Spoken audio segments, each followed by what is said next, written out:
Haiwa, makadi muri Zimbabwe. Kusangana zvakare kwatiri kuita pano paZim News Live YTS. Pano patinokupai ma-updates ezvese zviri kuitika munyika yedu, munyika yeZimbabwe. Patinokupai nhau dzemandorokwati, patinokupai latest news dzezvese zviri kuitika munyika yedu, munyika yeZimbabwe. Saka naiti first time yako kuona mavideos edu epano paZim News Live, ndomukana wandinokupaka kuti ubva wasubscribe to this channel pamwechete nekulike. Kana wanga wakaita izvi, unongopedza masports nekutena on the bell icon. Turambotsvana ma-updates atinokupai pano paZim News Live YTS. Haiwa, muri yeZimbabwe, mukomana anonzi Tshabangu akazopedzwa kariya yese yepolitics, akazopedzwa kariya yese nekukonzesa confusion kwaita, nekuti akazogurwa muswe nema dzake dzikabatiwa, chitsotsi chake chese chikabatiwa chikaiswa pachena. Sezvamunogara uziva, nemakunga nemakuhwa aingofamba achitenderera kuti haiwa, mukomana anonzi Tshabangu uyu anenge ari kushandiswa nevanhu veZANU PF, anenge ari kubetseredzawo mukukonzeresa confusion nekurigwa kwaitwa ma-elections emusi wa23 August. Saka nyaya ichifamba ichitenderera kuri kunzi Tshabangu akazvipa chigaro nobva claim akati aiwa, ini ndiri interim secretary general weTCC. Saka zvino vanhu veTCC vakabva vatora nyaya yavo vakaenda nayo kucourt, vakaenda nayo kuna Justice Chitapi.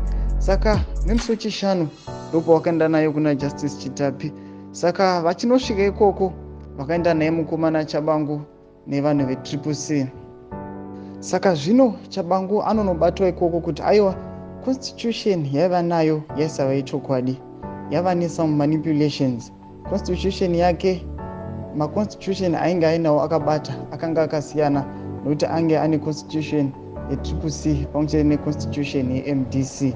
Saka ndiyo confusion yaikonzeresa mupati yeTCC, zvakaita kuti iye agobatiwa ari guilty. Saka abatwa ari guilty, pane zvakazotagwa naJustice Chitapi.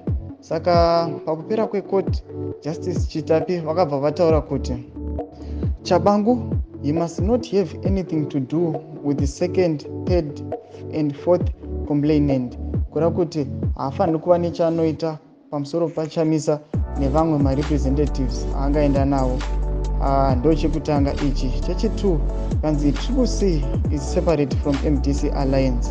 Tshabangu not to use MDC constitution on CCC. Saka ndo yechi2 zvakanzi aiwa, CCC yakasiyana neMDC, hazvina kufanana, hachisi chinhu chimwe chete. Saka kana Tshabangu achiclaima, haana simba rekuya achiclaima zvaanoclaima neconstitution yeMDC achiwana yekuCCC. And then vanoendera mberi vachiti haafaniri kunge achiinterfere munyaya dzebato reCCC.